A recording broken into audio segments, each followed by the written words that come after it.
አብርሽ ምንድነው የምሰማው? እውነት እንደተባለው አስቀድማ ሄርሜላ ፕሮሰሱን ጀምራለች ማለት ነው።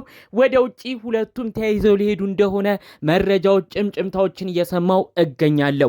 በቪዲዮ መጨረሻ እስቲ ተመልከት፣ መውጣት ካለብህም አብርሽዬ ወደ ውጪ ትወጣለህ እያለች ነበርኩ ሄርሜላ ብለውኛል። ቪዲዮ መጨረሻም ላይ ይህንን አይቻለሁ። ከዛ በኋላ ደግሞ እንግዲህ ቀደም ብላ ኢሚግሬሽን አካባቢ የተለያዩ ጉዳዮችን ስታስተካክል እንደነበር ሄርሜላ በዝርዝር መረጃ እየደረሰኝ ይገኛል። የፉክክር ቤት ሳይዘጋ ያድራል ይላል የሀገሬ ሰው ሲተርት። ልዑል የተወለደው ልጅ ሁለቱም አባት እናት በኃላፊነት ባለማወቃቸው ሁለቱም በእልህ በመያያዛቸው ልዑሌ በጣም በብዙ ነገር የእናት የአባት ፍቅር እየራቀው ይገኛል። አሁን ደግሞ አባቱ አብርሽ በተለያዩ በተደራረቡበት የተለያዩ ችግሮች አማካኝነት ጠቅልሎ ሊወጣ በተለይ ደግሞ ሄርሜላ ይህንን ግለሰብ አብርሽን ጠቅልላ ወደ ውጭ ይዛ ሄዳ ለብቻዋ በእቅፏ ለማድረግ እየተሯሯጠች እንደሚገኝ ነው በዝርዝር መረጃው የደረሰኝ። በቅርብ ሽምግልና ይላካል። ቀጣይ የምታዩት ቪዲዮ ነው። ከዛ በኋላ ደግሞ ለኢምባሲ ወረቀታቸውን ካስተካከሉ በኋላ ወደ ውጭም እንደሚሄዱ ነው ዝርዝር አዲስ ፕሮግራሞቹን እየሰማሁት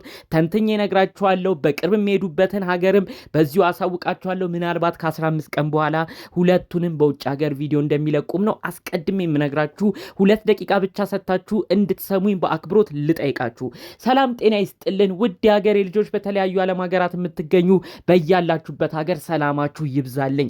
የሰው ደስታ የሚያስደስታችሁ፣ የሰው መጨነቅ የሚያስጨንቃችሁ እኛን እዚህ ሚዲያ ላይ እየተመለከታችሁ አጠቃላይ ዩቲዩበሮችን እንደ ራሳችሁ ቤተሰብ በመቁጠር እኔ ለዚህ ነው የምደግፈው፣ እኔ ለዚህ ነው እቺነች የተጎዳችሁ፣ እከሌን የተጎዳው እያላችሁ ለሰው ዋስ ጠበቃ የምትሆኑ ውድ የሀገሬ ልጆች፣ እናንተን በተጨነቃችሁበት ሰዓት፣ መግቢያ ባጣችሁበት፣ ጥብብ ባላችሁ ሰዓት ፈጣሪ አምላክ ለእናንተ የሚጨነቀውን ይላክላችሁ። ጥሩ ምርቃት ምኞት የሚመቸው እንደተለመደው አሁኑኑ ላይክ በማድረግ ይጀምር። ምርቃቴን በዛው አሳውቁኝ ላይክ ማድረጋችሁን። እንዲሁም ደግሞ ለቤት አዲስ የሆናችሁ ሰዎች እባካችሁ ሰብስክራይብ በማድረግ የኔን ቤተሰብ እንድትሆኑኝ በአክብሮት በፍቅር ልጠይቃችሁ። ቀጥታ ይዤ ወደ መጣሁት ዝርዝር መረጃዎቼ አመራለሁ። ከሰሞኑ ባለው ጉዳይ ብዙዎቻችሁ እየተደመማችሁ ነው ብዬ አስባለሁ። አብርሽ ከስር ተፈቷል። ሄርሜላ በደስታ ስለ ሁሉም ነገር ፈጣሪ ይመስገን ብላለች። ሩታ በንዴት በመሆን ምንድን ነው የምትፈልጉት ስትል ተሰምታለች። በአጠቃላዩ ሄርሜላና አብርሽ በጋራ መጥተው እባክሽ ከህይወታችን ውጭልን አንፈልግሽም እያሉ ሩታን ሲገፏት ተመልክተናል ማለት ነው። እነዚህ ቤተሰቦች አሁን ድረስ እልህ እየተያዙ ይገኛሉ። አንድ ሀቅ እዚህ ጋር መካድ የለበትም። ልዑሌን የመሰለ ልጅ ፈጥረዋል አብርሽና ሩታ በፍቅር ባሉ ሰዓት በትዳር በነበሩበት ቅጽበት። ታዲያ ለልዑሌ ባለማሰብ አብርሽም ሩታ ላይ ሩታም አብርሽ ላይ የማይገባ ነገር የተለያዩ ድርጊቶችን በማድረግ በማይሆን ነገር እየተመለከትናቸው እንገኛለን። ሁለቱንም ዋጋ የሚያስከፍል ብዙ ነገርም እያደረጉ እንደሆነ እንረዳለን። እንግዲህ አሁን ደግሞ በሰማኑ መረጃ ሄርሜላ ጠቅልላ አብርሽን ወደ ውጭ ልትወስደው እንደሆነ የሄርሜላ የቅርብ ዘመዶች ካናዳና አሜሪካ እንደሚገኙ፣ ነገር ግን በካናዳና አሜሪካ በቀላሉ ቪዛ ፓስፖርት ማግኘት ስለማይቻል በመጀመሪያ ወደ አውሮፓ ሊያቀኑ እንደሆነ፣ አውሮፓ ሄደው ፓስፖርታቸው በደንብ ከተመታበት በኋላ ለአሜሪካና ለካናዳ ጥያቄ ብቁ እንዲሆን አድርገው በቀጥታ ደግሞ ወደዛ ሄደው አጠቃላይ ኑሯቸውን እዛ ለማድረግ አስቀድመውም እንደፈለጉ ጭምር መረጃውን እየሰማው እገኛለሁ። በቪዲዮ መጨረሻም ላይ ከተመለከታችሁት ሄርሜላ አንድ ሀሳብን ጠቆም አድርጋ አልፋለች። ምናልባት ካልሆነ ወደ ውጪ ተጠቅልለን እንሄዳለን፣ አብርሽ ውጪ መውጣት ካለብም እንወጣለን ስትል ነበር። አጠቃላዩ ግን ሄርሜላ ይሄ የረጅም ጊዜ እቅዷ ነበር። ከነሩታ ጋር እየተነታረከች እዚሁ በኢትዮጵያ ውስጥ መቆየት አትፈልግም። ለብቻዋ ሸሽጋ አብርሽን ይዛ ውጪ መውጣትን ነው የፈለገችው። እባካችሁ አብርሽና ሩታ አሁንም አንድ ነገር ልንገራችሁ። ሁሉም ሰው የየራሱን ህይወት የመኖር ሙሉ መብት አለው። ግድ ከከሌ ጋር ኑር ብሎ የሚያስገድደው የለም። ነገር ግን አንድ ሰው ለወለደው ልጁ ኃላፊነት ሊሰማው ይገባል።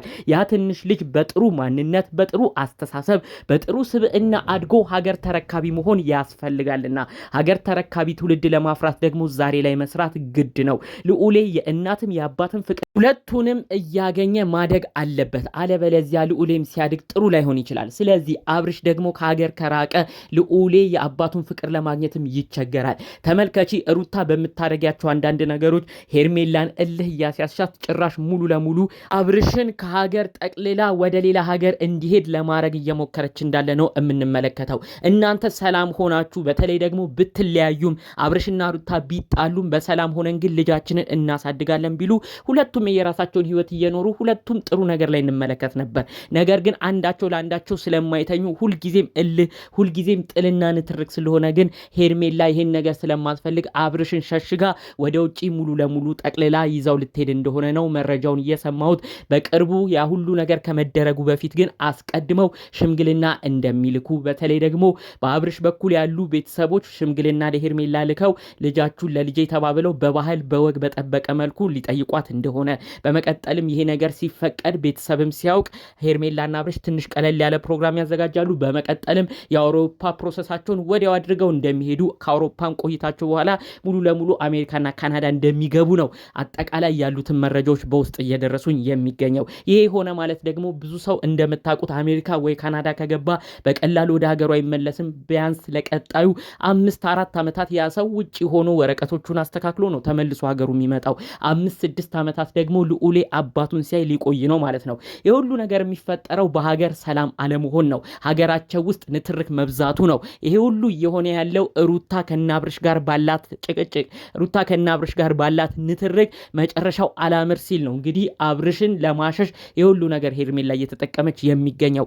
እባካችሁ ቆም ብላችሁ አስቡ።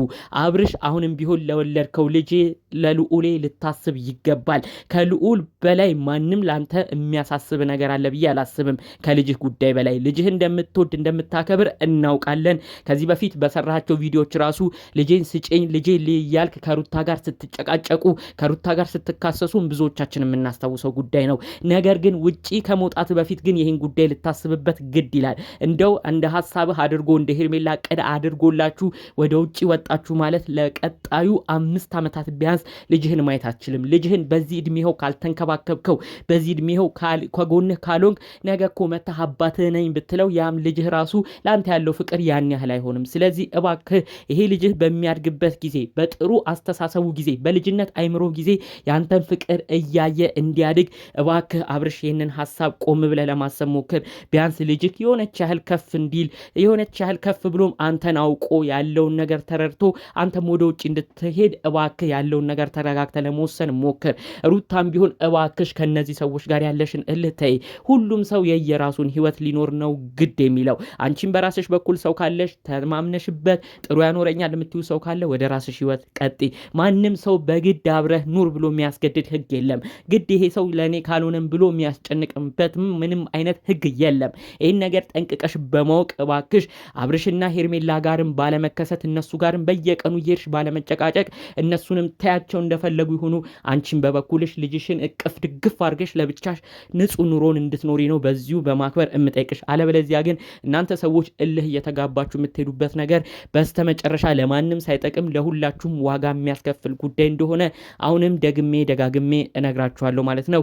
ሄርሜላ እባክሽ ፕሮሰሱን የምታረጊ ከሆነ ጨክነሽ ይሄን ነገር የምትቀጥይበት ከሆነ ለልዑሌ አንቺም ልታስቢ ግድ ይላል። ልጁን እንዴት ያረግ ይሆን ብለሽ ሁሉንም ነገር ገለልተኛ በሆነ አካል ለልዑሌ ተጨንቀሽ ይህንን ነገር እንድታስቢበት የእውነት በማክበር ነው በዚሁ መልእክቴን እማደርሰው። ዛሬ እንግዲህ ጠቅለል ባሉ መረጃዎቼ በተለይ ደግሞ ትናንት በተለቀቀው መጨረሻ ቪዲዮ ላይ በተሰማው አስደንጋጭ መልእክት እንዲሁም ደግሞ ቀድሞም እየደረሱኝ ስለነበሩት ሄርሜላና አብርሽ ወደ አውሮፓ ወደሚያቀኑበት ጉዟቸው የተደበቀው እቅዳቸው ነው ዘርዘር ባለመልኩ መረጃዎቹን ያሰማችሁ። እናንተስ ምን አይነት ምልከታ አላችሁ? ብዙዎቻችሁም በኮመንታው እናንተ ውጭ ወጣችሁ የሰላም ኑሮ ኑሩ ስትሉ ነበር። ልዑሌን ግን በደንብ ያሰባችሁት አልመሰለኝም። አባትና ልጅ ተራርቀው ልጅም በአባቱ ፍቅር ይጎዳል ብላችሁ ቆም ብላችሁ ያሰባችሁ ሰዎች አላችሁ ብዬ ለማየት ትንሽ ከብዶኛል። ስለዚህ እንደው ከዚህ ጉዳይ ጋር አያይዞ እናንተስ ምን አይነት ምልከታ አላችሁ? በጨዋነት በኮመንት አሳውቁኝ። በሌላ ቪዲዮ እስክንገናኝ ሰላሙን ሁሉ ተመኘሁላችሁ። ሰላም